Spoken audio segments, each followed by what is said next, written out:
Mr. President, I'm here on the floor with my colleague from Indiana, Senator Donnelly, and we're both going to be talking about something that's very special to the state of Indiana coming up this weekend. On Sunday, May 29th, the 100th running of the Indianapolis 500, the greatest spectacle in racing, will take place in the town of Speedway, Indiana, a small town within the confines of the borders of Indianapolis.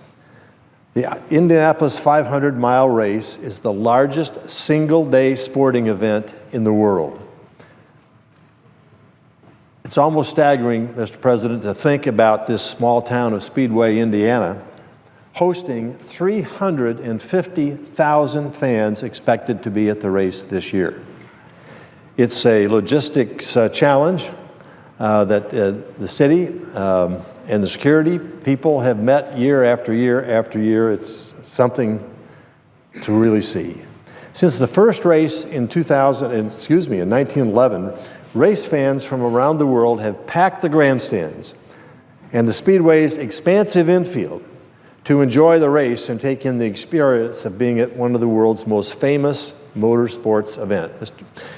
Mr. President, I can't begin to describe the dimension of a 2.5-mile track and the infield. There's a golf course, a significant part of which is in the infield, and it only takes up part of that infield. The 2.5-mile track with 350,000 people is something, a spectacle that you won't see anywhere else. For those of us that are from Indiana, the Indy 500 is a celebration of our state, and along with basketball, what it means to be a Hoosier. Timeless traditions, like the singing of Back Home Again in Indiana, are embedded into the fabric of Hoosier culture. The phrase, gentlemen, as was said for many, many years, gentlemen, start your engines. And 33 cars' engines roar to the roar of the crowd. Today, that same phrase is now gentlemen and ladies, start your engine, because the race has brought women to the track to race also. 33 cars start the pace laps. And off the third or fourth pace lap, as a pace car races down the straightaway and pulls aside, 33 cars come roaring around the fourth turn and hurtling down the home stretch at over 200 miles an hour to plunge into the first turn, while 350,000 people stand there holding their breath, saying maybe a prayer. How in the world can those 33 cars at 200 miles an hour pile into that very small, banked first turn without cataclysmic consequences?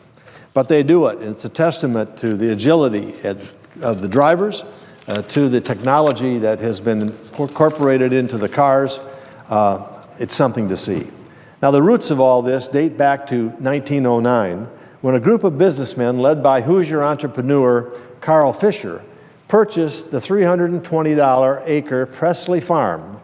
That's not Elvis Presley, by the way. Presley Farm, just outside of Indianapolis, and began construction of a gravel and tar racetrack.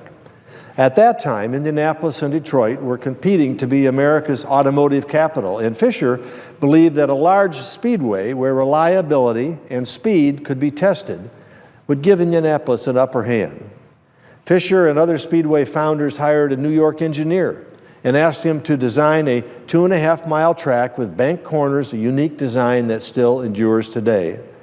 The first track service proved to be somewhat problematic, so Fisher and his partners needed a way to pave it. They settled on bricks, and covering the 2.5-mile oval required an astonishing 3.2 million bricks at a cost then of $400,000, which was no small change back then. That's why it's called the Brickyard. Now, as time wore on, bricks didn't become the ideal surface. And when the current surface was put in place, we retained 1 yard of bricks at the finish line.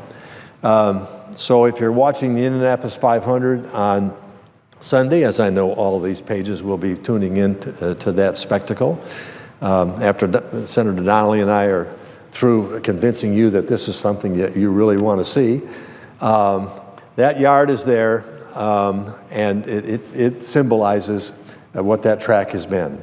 So with the bricks laid, about 80,000 spectators gathered around the track on Memorial Day weekend in 1911 for the inaugural Indianapolis 500 race. They witnessed Ray Haroun win the race in his yellow number 32 Marmon Wasp at an average speed of 74.6 miles an hour, about what Senator Donnelly and I try to drive when we're on the interstates in Indiana, to avoid going no faster than that, to avoid a speeding ticket, which wouldn't help our careers if we violated that. Now, initially, the cars had two people. One was the driver and one was the mechanic. Well, this was early on. This is 1911. And so we were still developing cars, and of course the impacts that the car had to absorb going around on a tar and gravel track caused many stops, but the mechanic would jump out, make the fix, put on a new tire or whatever, help with the fueling. But Roy Haroun surprised everybody by showing up without a mechanic. He was the only person in the car, the first such instance that had happened. What they did see on the car was something that they hadn't seen on any of the other cars, a rear view mirror being used in an automobile. The first instance that we can find that automobiles used a rear view mirror. And since that first race, the Indianapolis 500 has occurred on every Memorial Day since 1911, with the exception of 1917 and 18, when the United States was involved in World War I, and an exception from 1942 to 1945, when the United States was involved in World War II. Now, when the soldiers came home, when the war was over, they looked at the track and it was in a state of despair.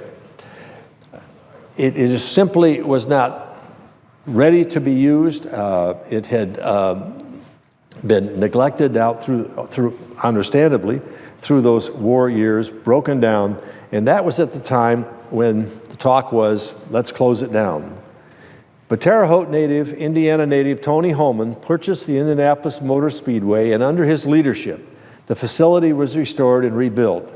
And beginning in 1946 until today, the Indiana 500 restarted with massive crowds, and the event has only grown over time. In the decades since, the Speedway has been owned by the Holman George family, and all race fans are indebted to this family for their passion for the Indy 500 and careful stewardship of the world's most famous racetrack. As the years have passed by, the technology used at the Indianapolis Motor Speedway has progressed, and so has the speed. In 2013, Tony Kanaan set the record for the fastest Indianapolis 500, winning the race in 2 hours and 40 minutes at an average speed of 187.4 miles per hour. Think of this.